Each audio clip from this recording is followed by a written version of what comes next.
You're here in Argentina. This is Argentina, a great place to play. How is your experience towards the country? My first time in Argentina was a long time ago, and I always get like a really, really good experience because I think you are the most friendly people in the world.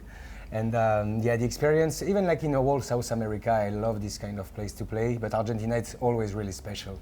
And you're coming back to Argentina with new music, which is pretty exciting because picture is... Of course, every time. Yeah, like 1 month. Yeah. You released 1 month ago.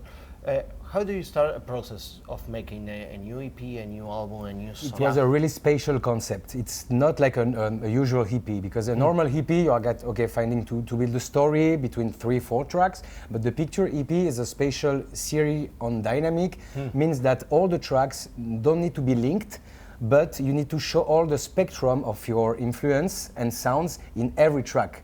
So means there is not a red line between in the EP, but every track needs to show something different. So it's a completely different concept.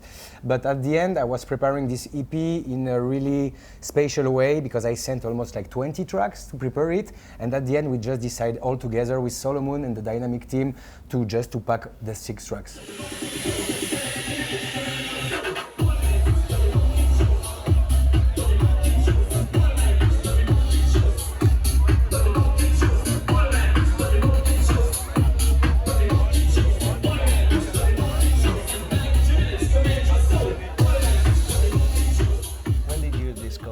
You were good because there's a click in every artist. Way, you're right. There's a click when you say, "Okay, this is." I can do something in the business. I can do something. Yeah. Okay.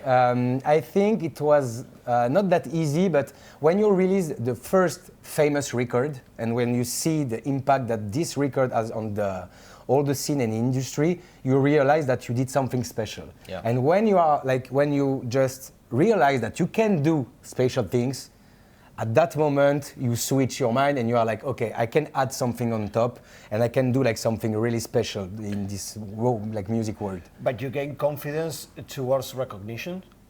Yeah, but I mean it was like spending hours and hours and hours in studio every day, 12 hours per day for the last like 15 years.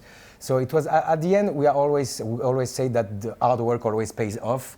And I think it's the best thing that I can say. It's like for every newcomers, for example, they just need to follow this, to work hard, because you are not going to feel that it's work. Yeah. If you feel that it's work, means there is a problem.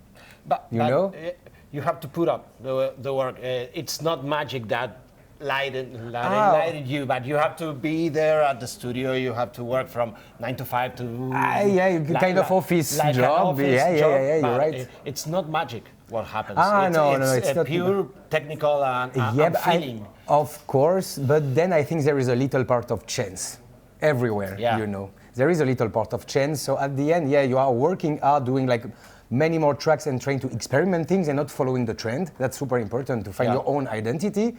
So once you get that level and that point, and when you are like really clear with yourself about this, I think like there is a small part of chance because you are trying to find the chance. You know, you work for that. Yeah. So at the end, I think it's just a combo of everything, and then when you reach it, you don't need to be lazy. You need to work more.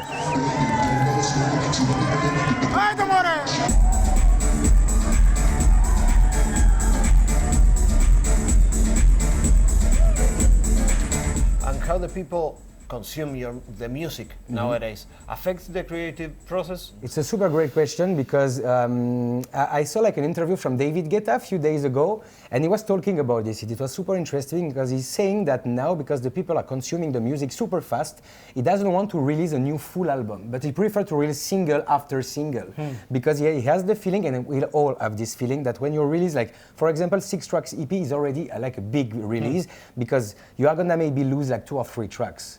You know, so it was super interesting because he preferred to release single after single because he's getting like all the attention on one record after one, you know, so he's not gonna lose tracks. So yeah, you're right, because the people are consuming the music super fast and you can get everything super easily with streaming. So at the end, to release to focus on just few tracks is much better than to release like a full package. But it's a bit strange because I'm going to release a full album, 13 tracks in June, because I'm like old school and I love to have this kind of long player project. And it's a concept. How do you keep the attention of between the concept album and the way you try to create it between singles. Yeah, but you're completely right. The creativity is completely different because, of course, that's why I still have a big pleasure to release like a full album, because you have a real creativity, because you can completely tell a story, you know? Like with singles, okay, there is a story, if there is like a huge vocal or something, like telling, like there is a meaning behind. But I think it's just a matter of like point of view at the end. But for me it was important because releasing an album, it's not only like streaming, it's also about the object, you know, to have the vinyl, the CD. It's something that is gonna stay like in time, you know, you are gonna keep it with you forever and you're gonna share it with your kids, your family. And you pay for that. And you pay for that, of course. And which is now important, but because music tends to be free. Yeah, of course, yeah. And when you pay for something, you give it a different value. Of course. And if they want to get it, they need to invest money, or they need to go to a shop, or they need to do something. There is something behind, you are right.